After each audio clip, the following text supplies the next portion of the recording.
Hey, good morning, everyone. Here to do Module 4 initial reflection video.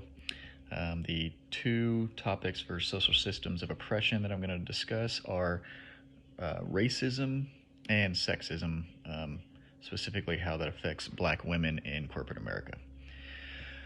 So, start off with some studies and numbers from an article I read. Black women in corporate America are less likely than their male and white colleagues to be promoted or to receive the support and access they need to advance, despite being just as ambitious, from a report from the Lean In Foundation's finds.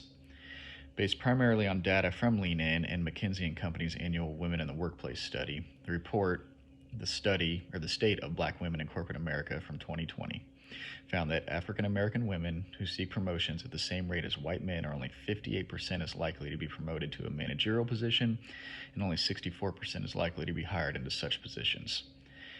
At a disadvantage from the beginning of their careers, black women see the representation gap continue to widen and end up accounting for only 1.6% of vice presidents and 1.4% of C-suite executives, while white men hold 57 and 68% of those positions. According to the study, black women are less likely than men, white women, Latinas, or Asian American women to say their manager advocates for new opportunities for them, only 29%. Gives them opportunities to manage people and projects, or helps them manage their career path, while they are more likely to have never interacted with a senior leader about their work or informally. This report also found that black women are far more likely to face day-to-day discrimination at work than men or other women. A little representation of the individual level, including others questioning their judgment in the area of expertise and expressing surprise at their skills and abilities. You can relate that to more of a concealed story of what actually goes on day to day compared to the stock stories that you hear of corporate America being more diverse towards minorities. The report also found that 54% of African American women report often being the only black person or one of the only black people in the room at work, and are more likely than men and other women to feel excluded, closely watched, under pressure to perform, and as though their actions reflect positively or negatively on all African Americans. And while 81% of white women and 82% of white men see themselves as allies of colleagues of other races, ethnicities, and 42% and 43% say black women have strong allies in their workplace, only 26% of black women agree that that's true. To address barriers to black women advancement, the report calls on companies to take both gender and race into account when setting representation targets, provide mentoring, sponsorships, and professional development opportunities, share key metrics with employees, and do more to foster a sense of organization-wide accountability, and reward progress by incorporating diversity targets into senior leaders, performance expectations, and reviews.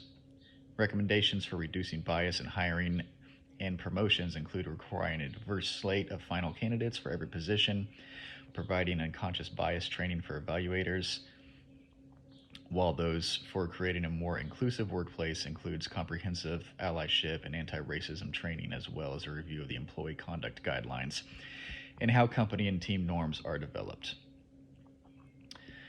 So that was a report that I read based off numbers and how things are looking for black women in corporate America today.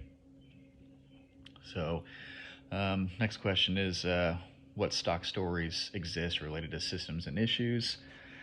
So, of course, the stock stories you're going to read about are, how corporate policies are changing. And, you hear interviews or read items from board members and upper management that talk about policy changes to include equal opportunity for all, including black women, policies that state the requirements for interviewing a certain number of minorities, especially for black women as well, and so on.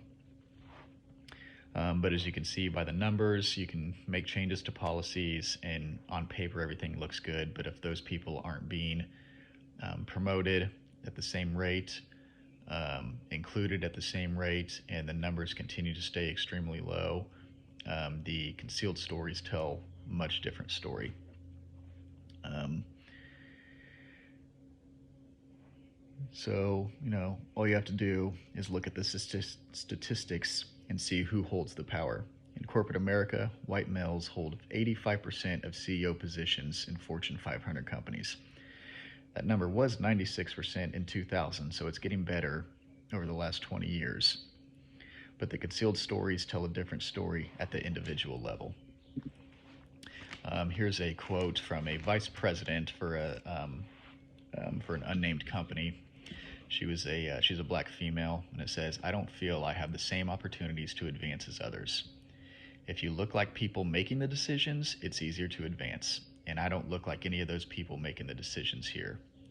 Again, showing that the diversity just isn't quite there yet. Black women's success are often discounted as well. When a black woman succeeds, people often attribute her accomplishments to factors outside of her control, such as affirmative action, help from others, or random chance. For example, colleagues might say things like, "She only got the promotion because she's black," or "She was lucky that sale closed." This just reinforces a damaging stereotype that portrays black women are less talented and competent than their peers. When these comments go unchallenged, they can prevent black women from receiving the credit they deserve for their hard work and achievements.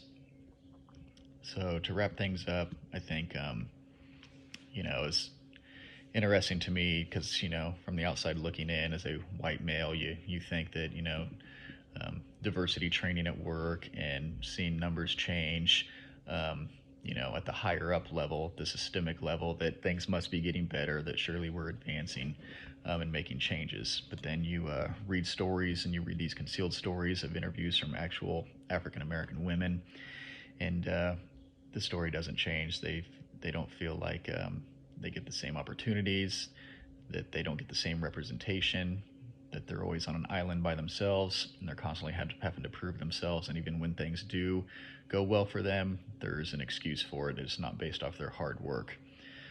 So that was the biggest takeaway for me. Thanks.